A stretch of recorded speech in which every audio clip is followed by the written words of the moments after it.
Section 5.7, the last section in Chapter 5, is inverse trig functions with integration. So we learned the derivatives of inverse trig functions previously, and you know that they were similar. The arc cosine was similar to arc sine, arc secant was similar to arc cosecant, arc cotangent was similar to arc tangent.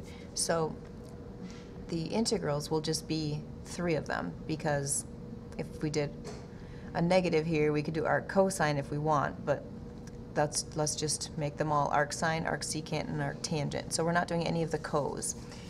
Everything can be made to fit into one of these if it's an arc trig function. So the reason we have these integral formulas is if we come up with an integral of something over the square root of something, then it might fit into one of the inverse trig functions. We can still always try our previous methods of choosing the inside as u, and if the numerator cancels with that, then it's not an inverse trig function.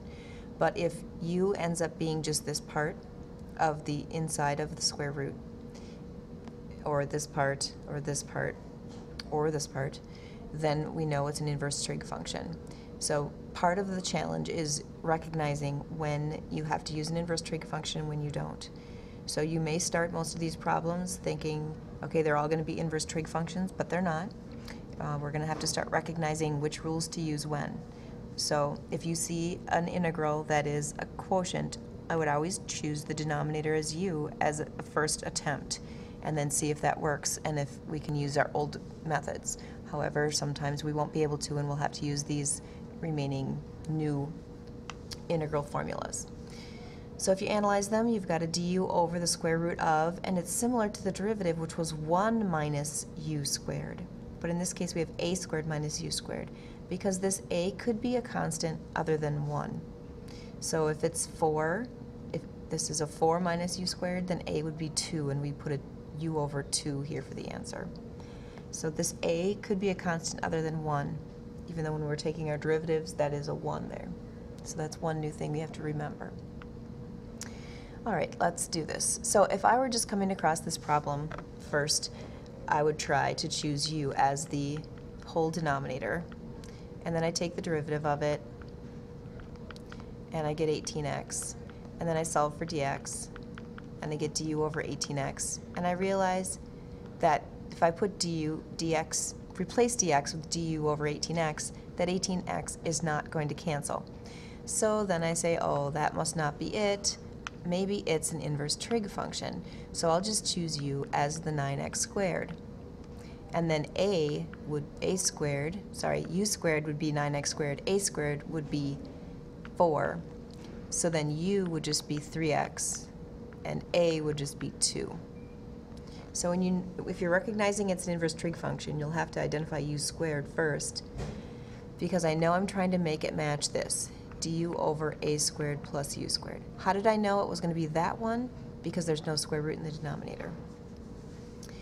So you identify the a squared and the u squared pieces and then break them down, and then you need the derivative of u. We always need to do this when we're integrating, and then solve for dx so that we can do u substitution. So now we have this dx could be written over here, and then this could be a 1 on top there. If that's the way you're used to seeing it, that's okay. So we have a squared plus u squared, do your substitutions, and then du over 3. See, if you forget to do this part, then you won't have a 1/3 in your answer. This number won't be there. So you pull out the 1/3, and now it matches the arctan integral formula exactly. So we have 1/3 times, and let's review that. The arctan is 1 over a times arctan u over a plus c. So 1 over a times arctan u over a plus c. So our final answer is 1/6 arctan 3x over 2 plus c. Okay, this one I would maybe choose u as the inside of the square root, hoping I could maybe bring the square root up, and then that would be 8x, and solve for dx. oops, du over 8x. So then if I substitute, let's just say I'm working on this problem and I substitute, then I've got the square root of u and then du over 8x, and those don't cancel. And going back and solving this for x would be quite complicated. So let's back up a little bit in case solving this for x isn't our right strategy. Oh, that's got a square root with something outside of it. Maybe that's arc secant. So go back and look at your integration rules. Arc secant has a derivative on top. It has a u and then a square root of u squared minus a squared. That might be what we're trying to fit. Obviously it is. I'm just being, I'm just trying to pretend that I'm doing this problem, not knowing I'm trying to teach you these arc secant formulas. So the arc secant looks like this. Okay? So in this example, this is my u squared, 4x squared. So u is just 2x. You'll see that you just take the square root of that, right? And then a squared is 9, so a is 3. Don't be worried that this x is x and that's a 2x. Okay, we'll get that figured out in a minute. Take the derivative, solve for dx. Okay, let's substitute. So I'm going to do 1 over and then put the dx over here. So dx is du over 2. We have the square root of u squared minus a squared. And now what am I going to do in place of that x? Well, you're going to solve this for x. So x is u over 2. So if you put a u over 2 there, just looking at this denominator, 2, and then this is dividing by 2. So those 2's actually cancel. If they didn't, one other thing you could do is multiplying by the reciprocal, this 2 would end up being on the top. So if I want to rewrite that without canceling, it would be this 2 times 1. This 2 comes up here, and the u stays down there. And then that 2 is here. So this is equivalent to this. So either way, those 2's do cancel. And now we just have the integral. So now this matches our rule for arc secant. And let's go back and review what that is. 1 over a arc secant absolute value of u over a plus c. So we're going to have 1 over a times arc secant of the absolute value of u over a plus c. Okay, what about this one? If I choose u as the inside of the denominator, the derivative is negative 2x. That won't cancel. That'll cancel with maybe this x, but you can't just cancel the x and you have the 2 here. So we might need to split this up. This is a new strategy that you need to recognize, that if you have a sum in the numerator and it doesn't cancel with your du, because dx would be du over negative 2x. If that doesn't cancel with that, you can split up this numerator so we can have it like this, plus 2 over 4 minus x squared. So now this one would cancel. This x would cancel. So this work was not in vain. We're going to use this work for this. This, however, is going to be an arc sine. So here we're going to choose u as, well, u squared is going to be x squared and a squared is going to be 4. So u is going to be x and a is going to be 2. U prime, or du dx, is 1. So dx is du over 1. So this integral, oh, I should have a dx on the end of that, sorry. So this integral, we're going to pull the 2 out, and then we'll have 1 over the square root of a squared minus u squared times du. And that's exactly arc sine. So remember what arc sine is. It's the one without the 1 over a. It's just arc sine u over a. So it's 2 times arc sine u over a. And then we're going to have a plus c on the end. Now for this one, this is like what we've done in the past. choosing u as the denominator, just the inside of the denominator, we're going to have, doing our substitution, the square root of u, du over negative 2x, and this x on the top. So then these x's will cancel. We can pull the negative 1/2 out in front. And then we have the square root of u in the denominator, so that's going to come up as u to the negative 1/2. And then we just use our power rule. Add 1 to the exponent and divide by the new exponent. Dividing by 1/2 is the same as multiplying by 2. So these 2's cancel, and I'll have negative square root of u, and this u is here, so don't get your u's confused, plus, and then this one was all ready to go. So that is our final answer. So when you have a sum in the top, that might be a strategy to separate them and do each part individually. We might also have to complete the square, because this doesn't exactly look like a u squared minus a squared. All right, before we do this example, we should do one where we can complete the square that's not as complicated as that one. So let's do this example. As you see in the denominator, we have a denominator, sorry, and if we choose that for x, for u, take the derivative of that, we get 2x minus 4. And obviously if we solve that for for dx, we'll get du over 2x minus 4, which doesn't cancel with anything in the numerator. So this might be one of the inverse trig functions. So let's restart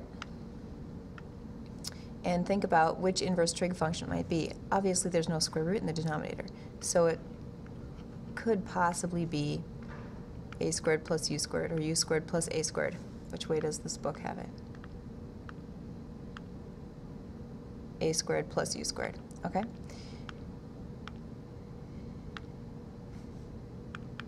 All right, so that's going to be 1 over a arctan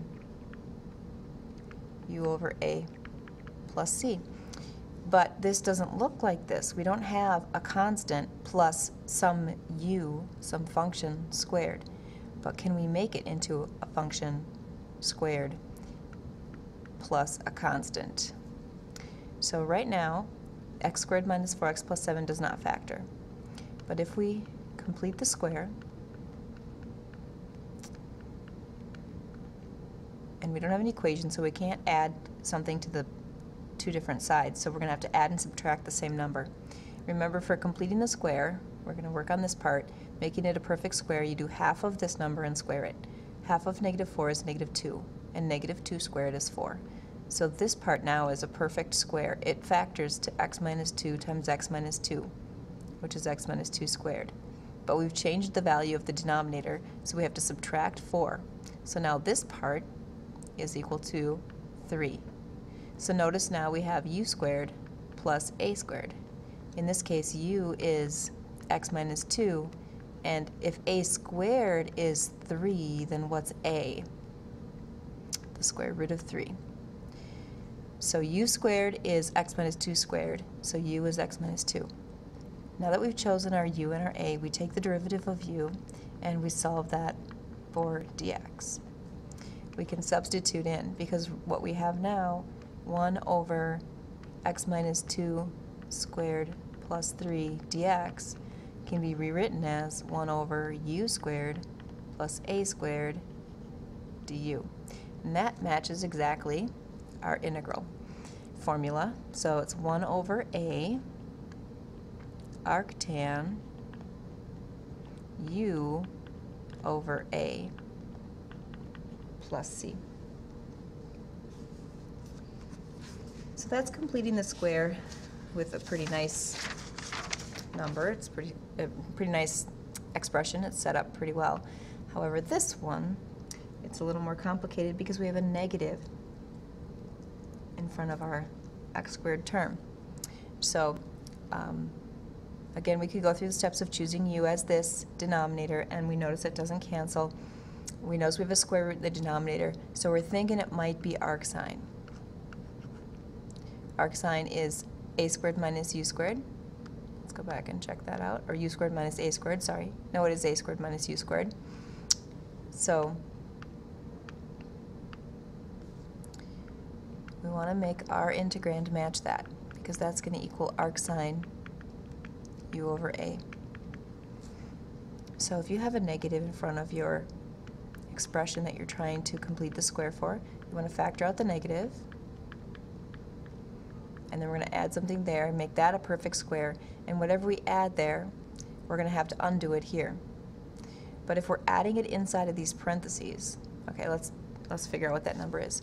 Half of negative 2 squared is going to be 1. So when we multiply that back in, what have we actually added to or subtracted from this expression? We've actually subtracted a 1. So to make it equivalent to the original, we have to add 1. So that negative out there distributes to that to make that a negative 1. So when we add 1 to it, we actually haven't changed the value of the expression at all. But now this part is a perfect square. It factors to x minus 1 squared, and we have that. Rearranging the order, now we have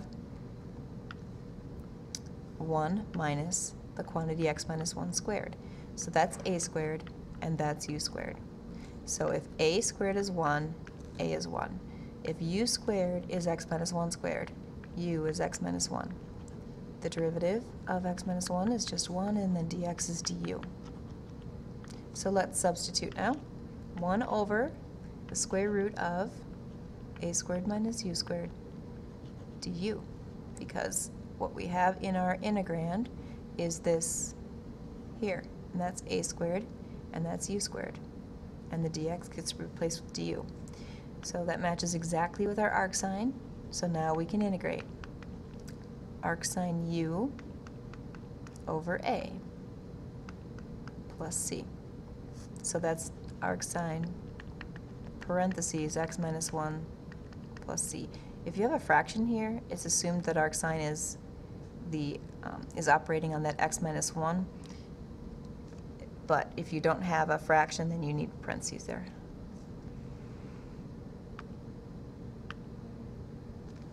All right, one final example. I know these notes are getting a little bit long.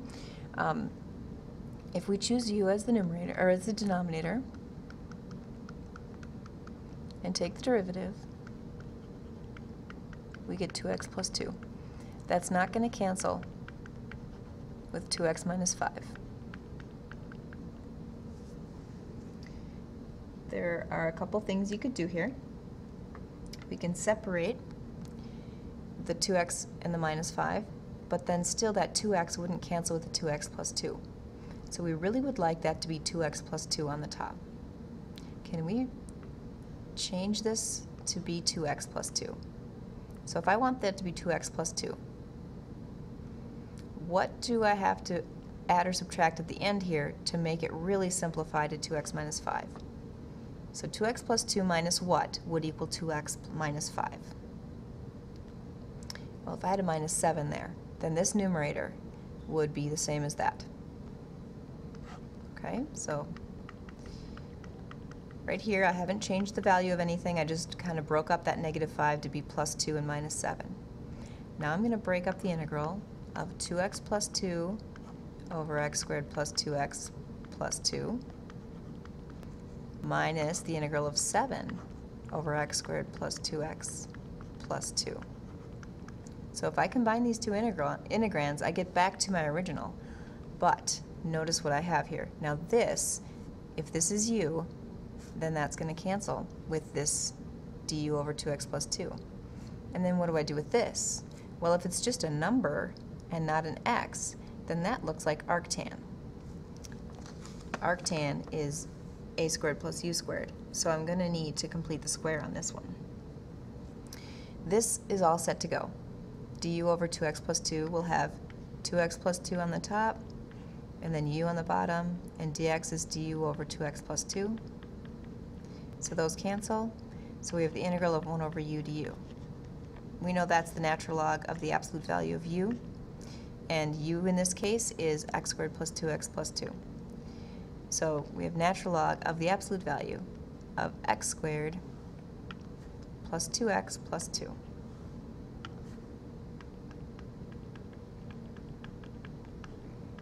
plus, that's an absolute value,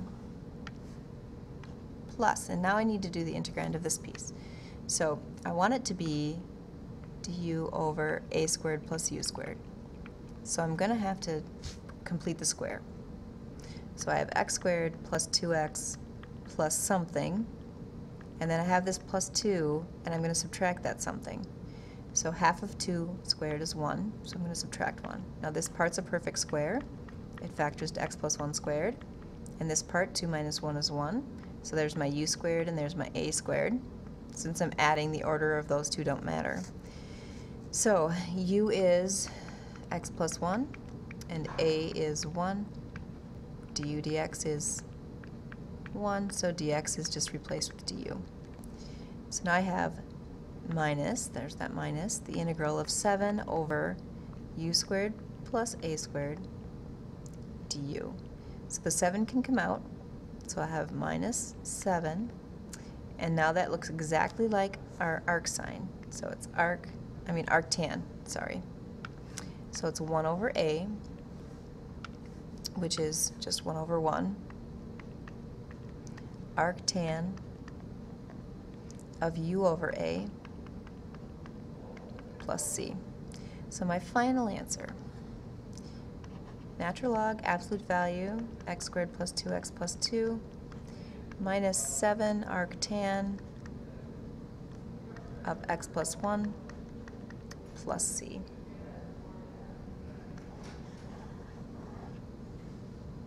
So you can see you have to get a little creative sometimes and use everything you know, and if you don't memorize these, you won't know which formula to use or which way to go with any of these integration problems.